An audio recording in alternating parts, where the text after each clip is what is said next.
1997, Geshe Tuktum Nawang, spiritual head of the Tibetan Center in Hamburg, requested His Holiness the 14th Dalai Lama to give the initiation of Avalokitesvara, the Buddha of Great Compassion, and teachings on the path to enlightenment.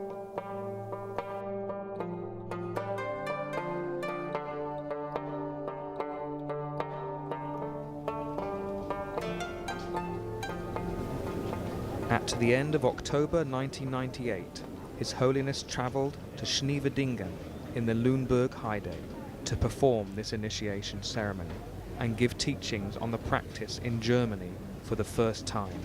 10,000 people attended.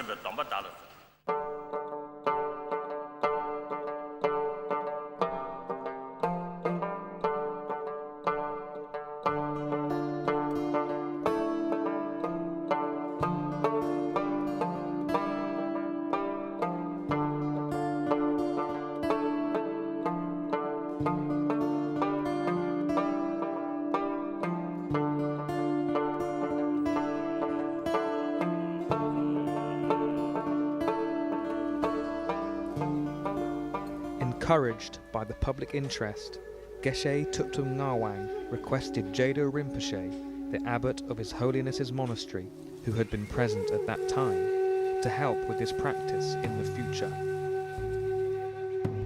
Jhado Rinpoche accepted and came back with 6 monks in October 2005. He carried out this initiation again and gave teachings on the practice.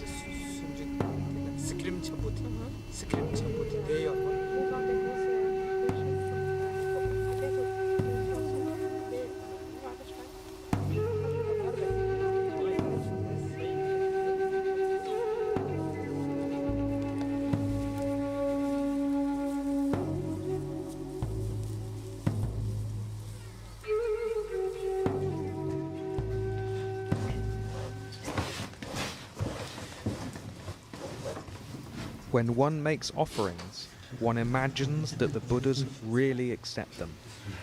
Even though one is not able to see the Buddhas actually appear and partake of the offerings, to imagine that they partake of the offerings is an important element of the practice.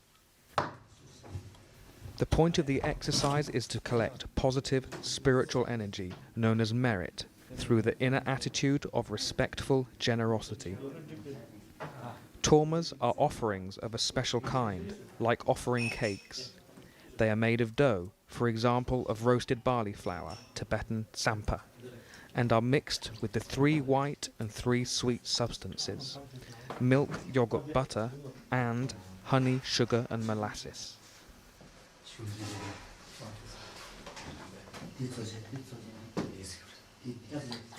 Although everything is pure for the Buddhas themselves, for the practitioner it is very important to pay attention to the purity of the substances when making offerings to the deity.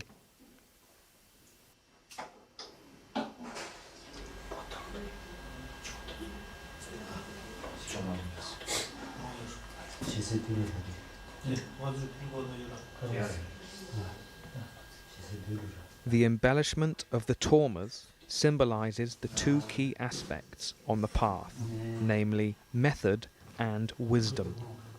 The round ornaments represent the method aspects of the path, which are grounded in compassion. The pointed ornaments embody the practice of wisdom. Without the combined practice of method and wisdom, the path to the perfection of Buddhahood is impossible. A Buddha cannot be compared to a worldly personality, such as someone in power, to whom one tries to establish a good relationship by offering goods. A Buddha's enlightened action is completely determined by his great undivided compassion. So practitioners make offerings to him so that he or she gathers positive potential or energy necessary for their spiritual path.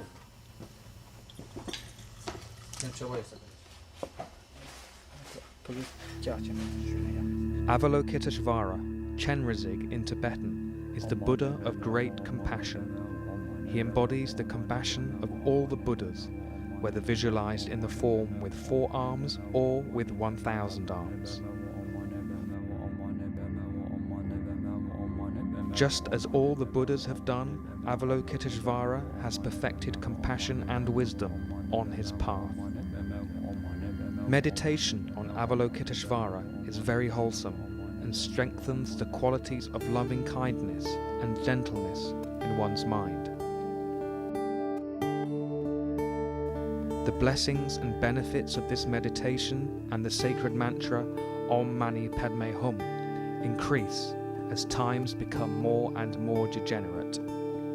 The more suffering and conflicts increase in the world, the greater the power and benefits of this meditation and sacred mantra become.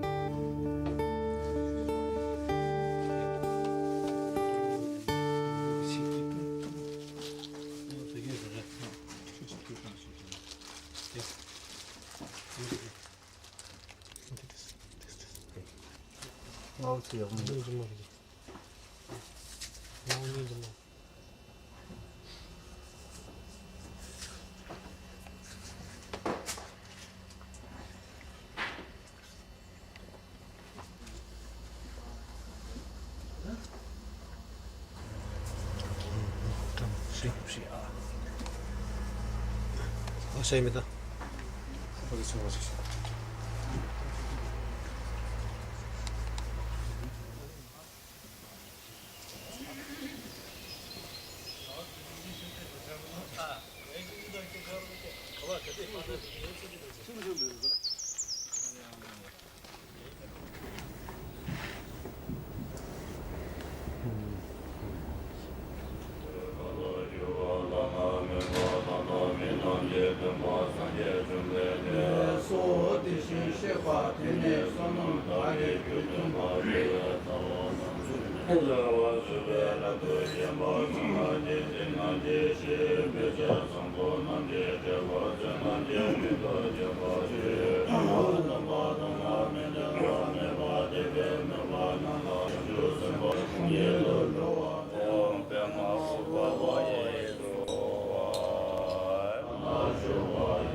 Making a mandala is a ritual that can be compared with building a house. First, the site must be obtained and the permission for building sought. Similarly, one seeks permission from the invisible spirits of the local place for the creation of the mandala there. Then the place is purified of hindrances. Just as we clean a room before inviting an important guest, the site for the mandala is symbolically cleaned with pure saffron water.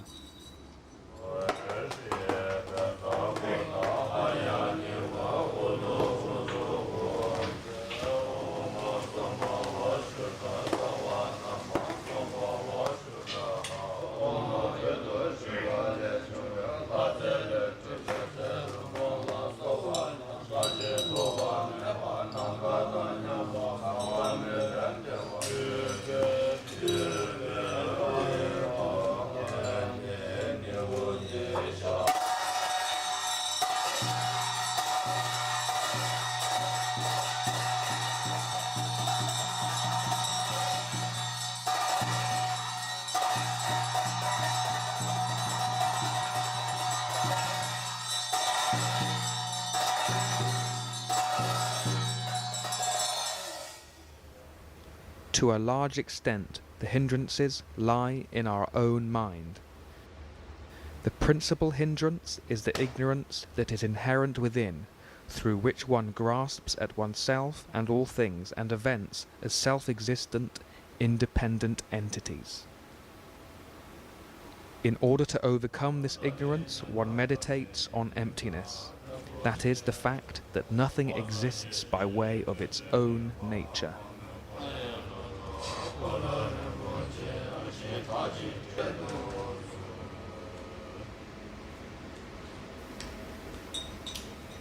Before the mandala is created, a protective circle made of wisdom fire is visualized, and all hindrances are destroyed with the ritual dagger called purba.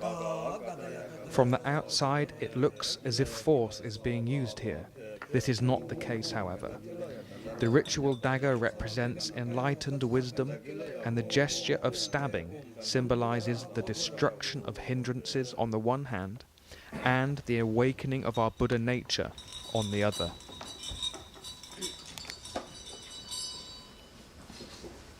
All beings, even the most malevolent, possess this natural potential for the perfect awakening of Buddhahood.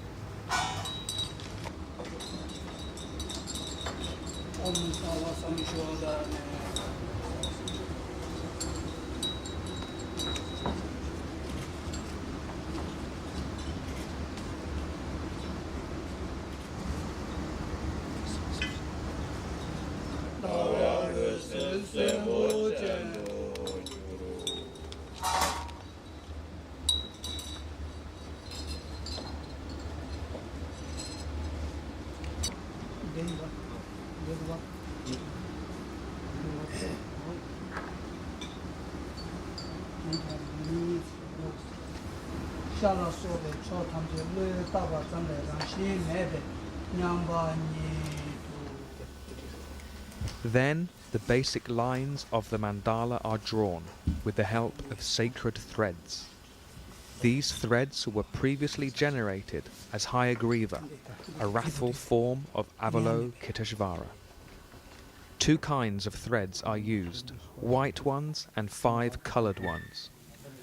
The thread that is soaked in white paint is used for drawing the lines according to the iconographic rules.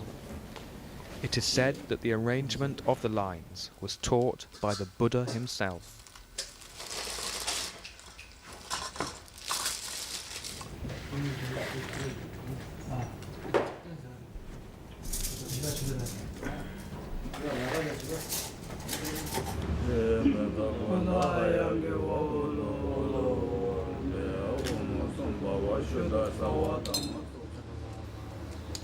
After drawing the lines, 5 heaps of grain are placed in the sites where the 5 Buddhas of the mandala are to be located.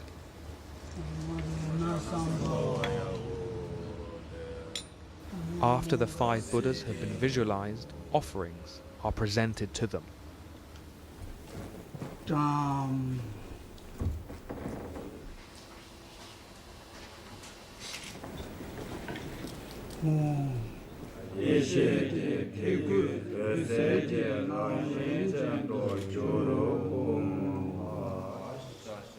The 5 coloured threads stand for the Buddhas of the 5 Buddha families.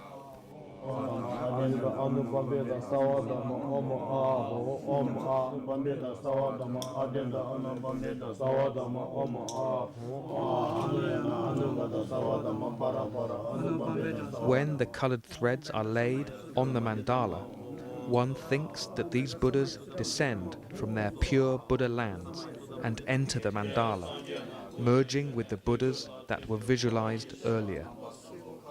In this way, one becomes convinced that the deities have really taken their place in the mandala, and the mandala has received special blessings.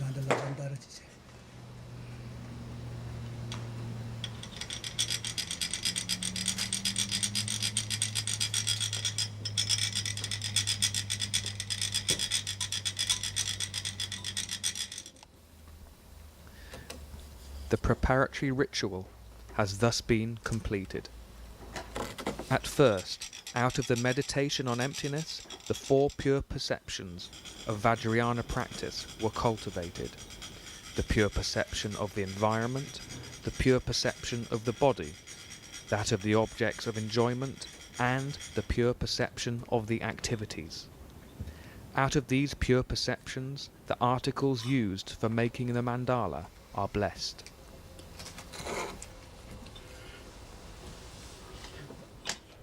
The coloured grains of sand to be used for creating the mandala are also generated as meditation deities. This concludes the preparations for creating the mandala.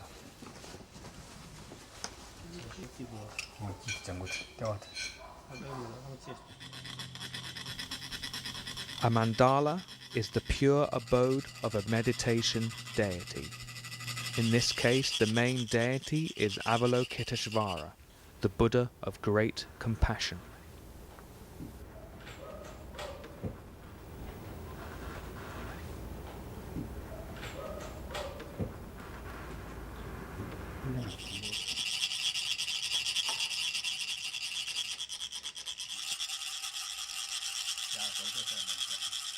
At the center of the mandala is a lotus, the abode of the 5 Buddha families.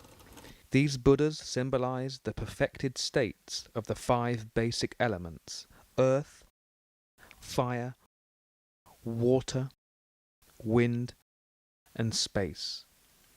They also represent the transformed states of the 5 afflictive emotions, the 5 aggregates, and the 5 wisdoms of the ordinary state. In their purified aspects, the form aggregate, that is the physical body, stands for Buddha Vairochana. The feeling aggregate, Buddha Ratnasambhava. The aggregate of discrimination, Buddha Amitabha. The aggregate of compositional factors, Buddha Amoghasiddhi. And the aggregate of consciousness, Buddha Akshobhya.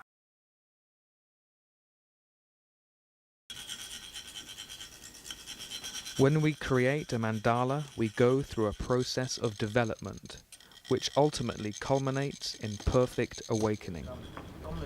The practitioners themselves become enlightened beings, and their environment becomes the mandala. For this reason, mandalas are visualized in Buddhist meditation practice and are viewed as representing the future result of one's own spiritual and mental development. Visualizing oneself as a deity in a mandala is a wonderful method to free oneself of mental impurities and delusions, and transform oneself into the perfect state of an enlightened being.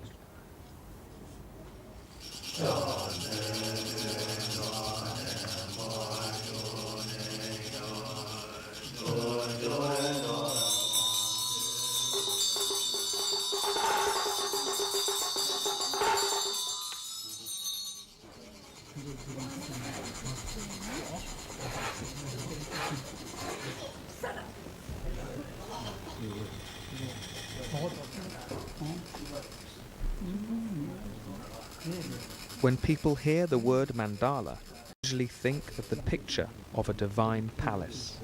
However, there are different types of mandalas, such as painted or drawn mandalas, 3-dimensional mandalas, mandalas created with colored sand, and inner mandalas of concentration.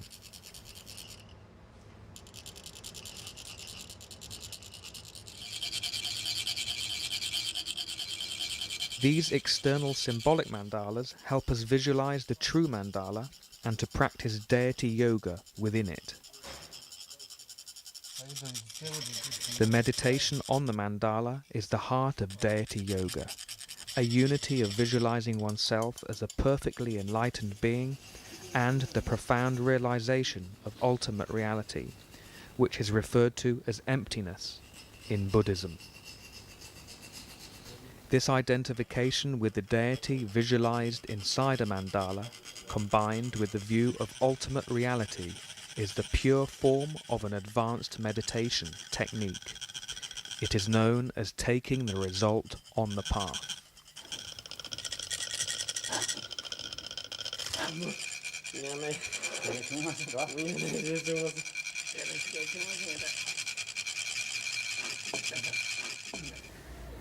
When practitioners wish to begin a Vajrayana practice, they must first take an initiation from a lama.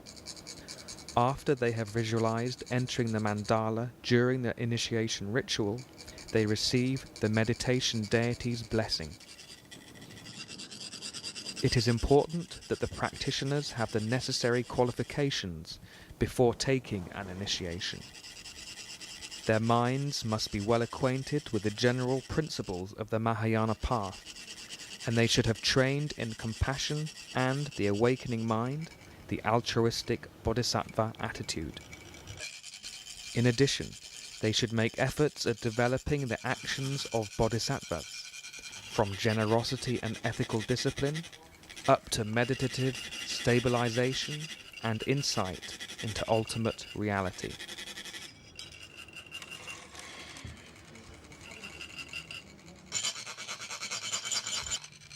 The actual meaning of mandala is taking the essence. We may call the outer pictures and the constructed depictions mandalas, but the main meaning is for us to enter the mandala ourselves and extract the essence in the sense of receiving a blessing.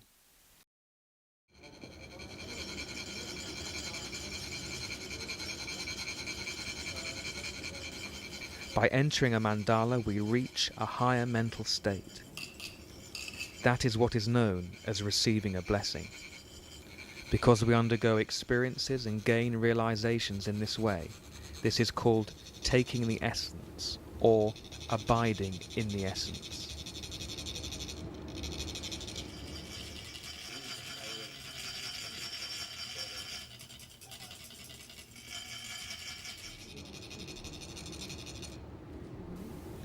Before making the outer mandala, the monks carry out a meditation in which they generate themselves as the deity of the mandala. This is based on a very intensive mental development of Buddhist attitudes, such as renunciation and the awareness of impermanence and emptiness.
Of the various types of mandalas, the mandala created with coloured sand is traditionally seen as the most important, because it calls for great mental and artistic skill, as well as deep concentration.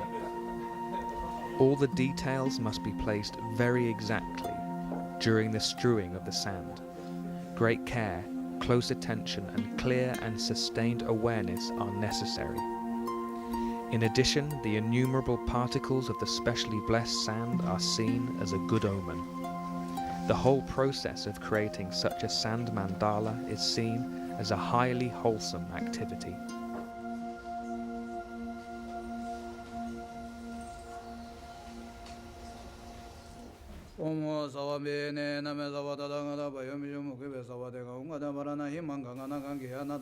An initiation ceremony allows us to meditate on a certain meditation deity.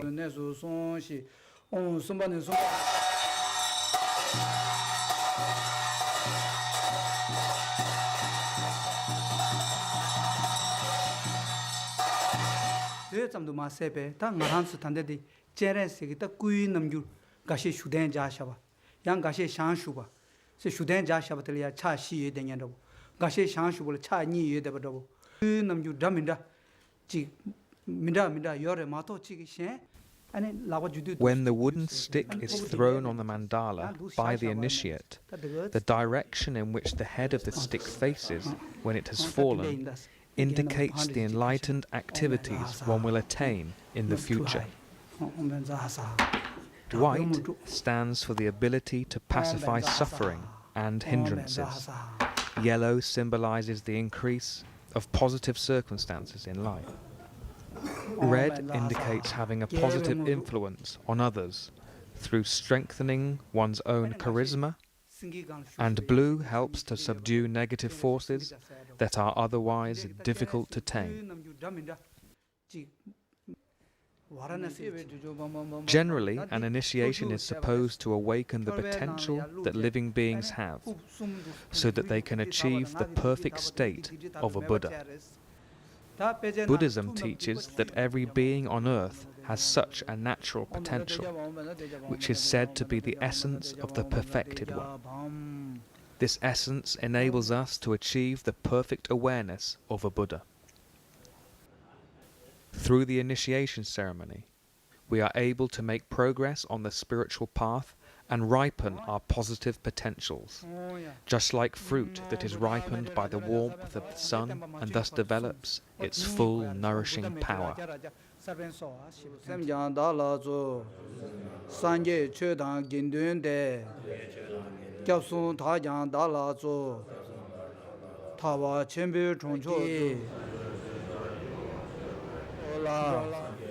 The Avalokitesvara initiation consists of two initiations: the vase initiation, which serves to unfold within us the enlightened mind of a Buddha, and the crown initiation, which enables us to achieve the physical qualities of a Buddha.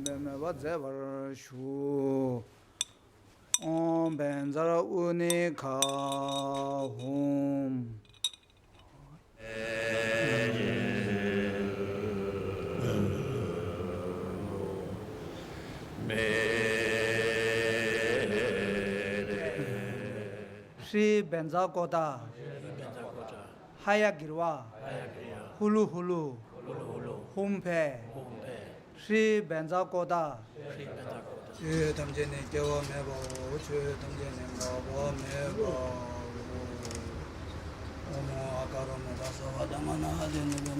After the initiation, the mandala is dismantled by the abbot. The complete work of art remains only a few days. First, the 5 seed syllables are carefully removed, so that the meditation deities invited for the initiation can depart to their natural abodes. After that, the sacred sand can be brushed together and removed.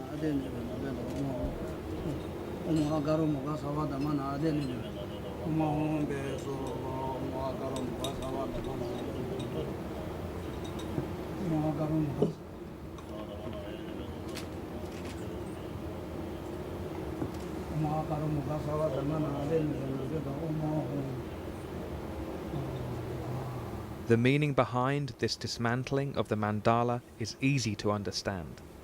By dismantling the mandala, we are reminded of impermanence. Everything created must disintegrate.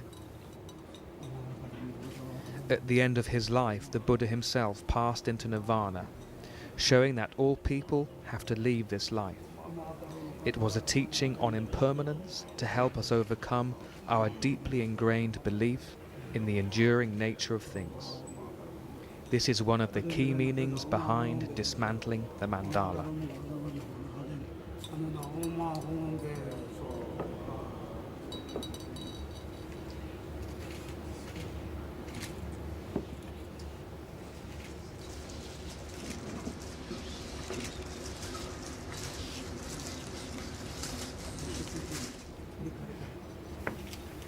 The sand is distributed amongst the practitioners as a special blessing and for further inspiration. It is said that the sand can help to avoid conflicts, to heal environmental damage, and to alleviate sickness, depression, and mental problems. Placed at home, the sand protects one against bad energy.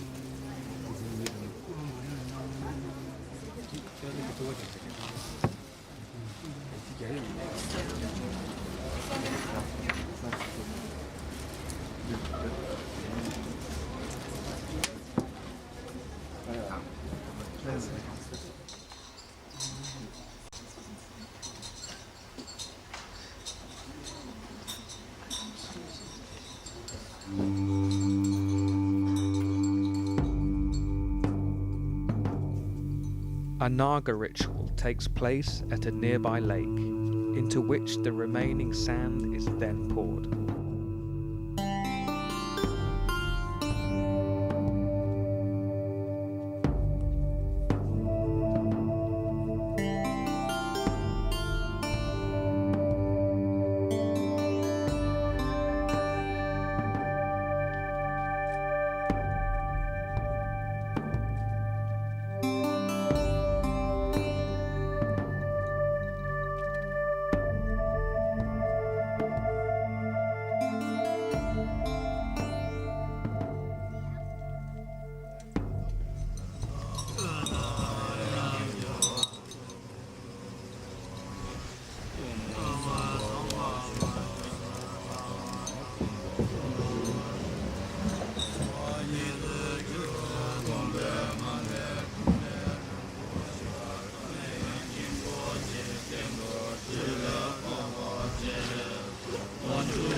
The sand is offered to the Nagas to fulfill their present wishes and their ultimate aspiration to attain nirvana.